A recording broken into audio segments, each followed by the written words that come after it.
గురుగారు, ఉదయించే సూర్యుడికి ఎక్కువ శక్తి ఉంటుందా, అస్తమించే సూర్యుడికి ఎక్కువ శక్తి ఉంటుందా? అసలు సూర్యుడికి ఉదయ అస్తమాలు అనేవి ఉంటాయా?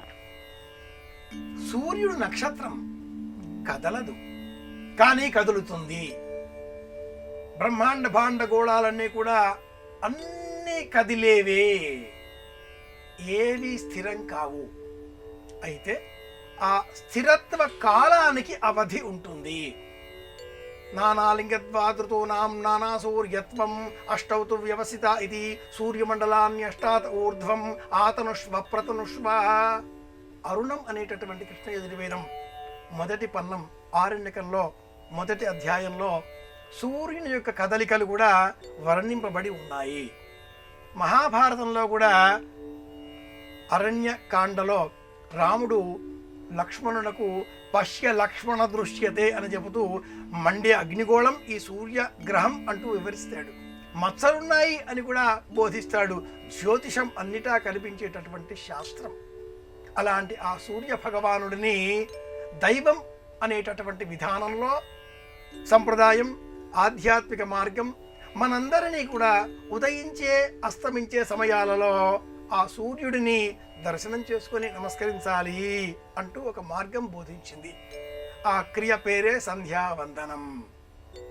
మెలిక ఏంటంటే ఉదయించే సూర్యుడికి శక్తి ఎక్కువ. ఉదయించే ఆ బాలభానుడిని దర్శనం చేసుకోరాదు. సూర్యోదయం సమయంలో ఆ సూర్యుని చూస్తే కాస్త పుణ్యం వస్తుంది అని సినీ పండితులు చెబుతారు. కానీ నిజంగా ఉదయించే సూర్యుడిని చూడరాదు.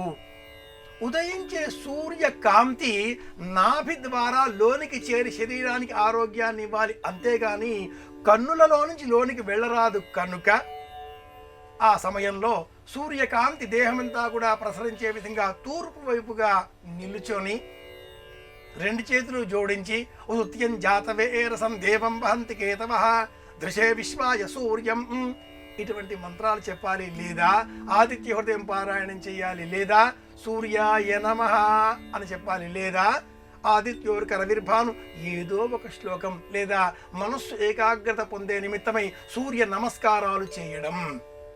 ఉదయించే అస్తమించే సమయాలలో ఉదయించే సూర్యునికి శక్తి ఎక్కువ. అస్తమించే సమయంలో ఆ సూర్యుడు బలహీనం కాకుండా సూర్యుడిని వందేహారుణి ద్వీపే ప్రక్షిపంతి యత్ ప్రదక్షిణం ప్రక్రమంతి తేన పాప్మానమవధోన్వంతి ఉద్యంతమస్తంయంత.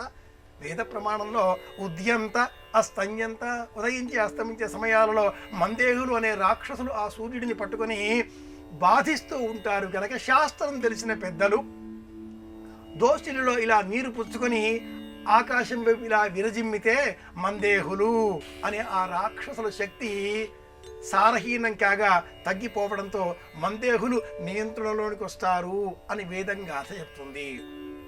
మన దేహంలో ఉండేటటువంటి మందగొడితనం, బద్ధకం, స్తబ్దత వీటిని పోగొట్టుకోవడం కోసమే ఉదయించే అస్తమించే సమయాలలో సూర్యుడిని మనసులో నిలుపుకొని ప్రశాంతంగా ధ్యానం చేయడం, ఒకచోట కూర్చోవడం ఇది అవసరం.